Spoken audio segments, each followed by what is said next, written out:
portion of the news brought to you by McDonald's. McDonald's, I'm loving it. A senior priest in the Anglican Church says the country is facing a national crisis and drowning in a well of violence and crime.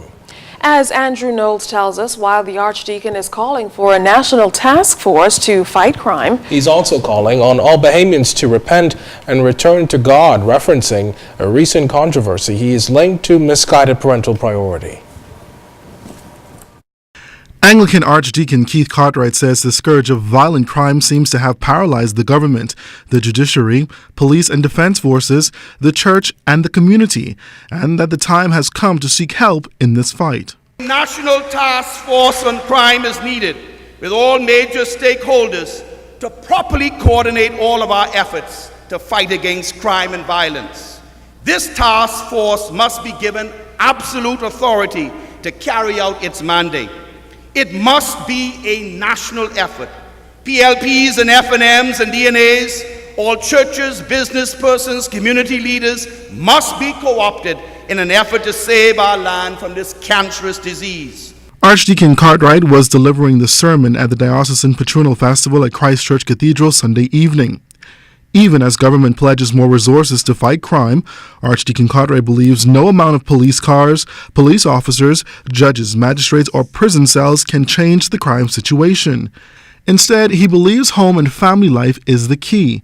He made the point while hinting at the St. John's graduation controversy. Parenting has become an all-time low in our society, when parents are more concerned about children dressing up for a prom or a ball and walking across a stage for graduation, rather than being concerned about discipline of our children for outrageous and lewd behavior, and instead of being wanted to know about their grades and passes and their future.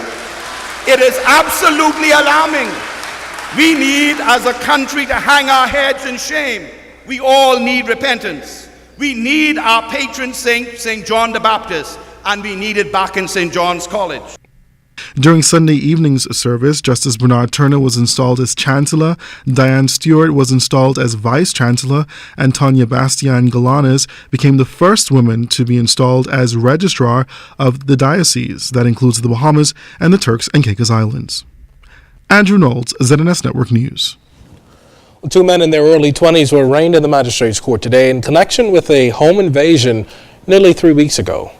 Now, 3 family members were held at bay and robbed of almost $50,000 in electronics and personal items. Jimenita Swain was in court today as a series of charges was filed. 21-year-old Cleophas Antoine Smith of Faith Avenue in the red shirt and 22-year-old Cleon Fulford in the gray shirt of Sunshine Park were both charged with 1 count of burglary and 3 counts of armed robbery. The men appeared before Chief Magistrate Roger Gomez. Police say it was between 11:45 on June 3rd and 4 a.m. on June 4th that the men broke into the home of Michael Miller at Silver Close Cedar Way off Carmichael Road. Police say the men, armed with a firearm, robbed Mr. Miller of 2 vehicles, a gray Honda Accord and an F-150 truck, jewelry and other personal items totaling $44,035. It's alleged that Sylvia Miller was also held at bay and robbed of a cell phone, jewelry and cash totaling $1,550.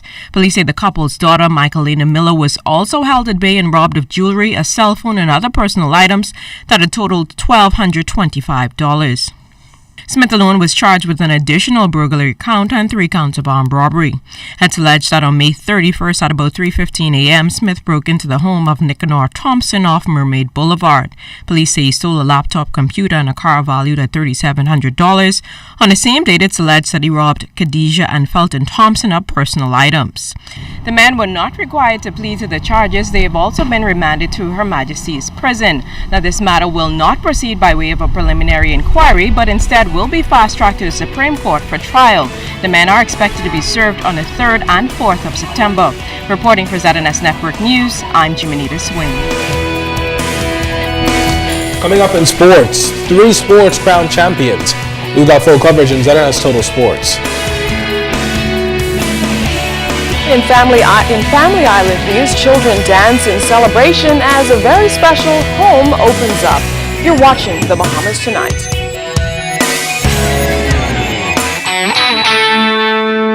This portion of the news was brought to you by McDonald's. McDonald's, I'm loving it.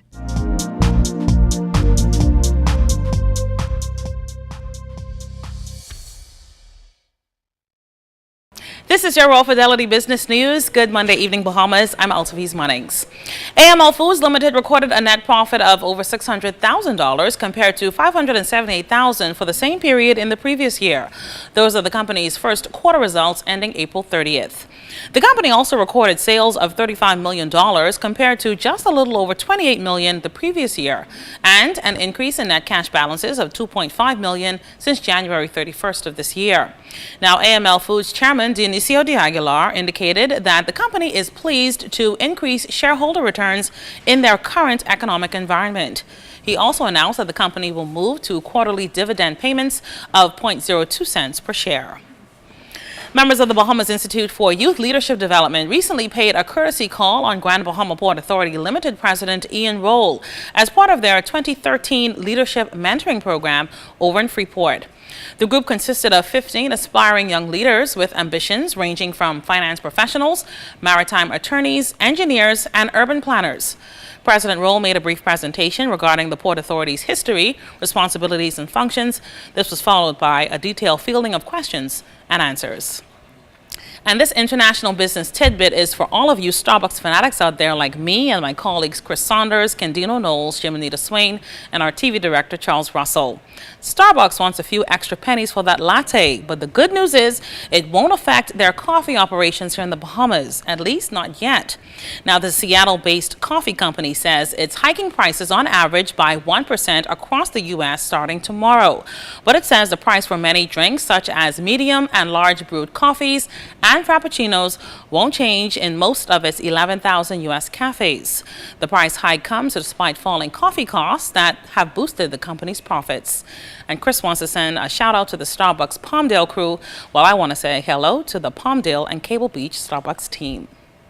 That's the Royal Fidelity Business News for this Monday. I'm Altaviz Munnings.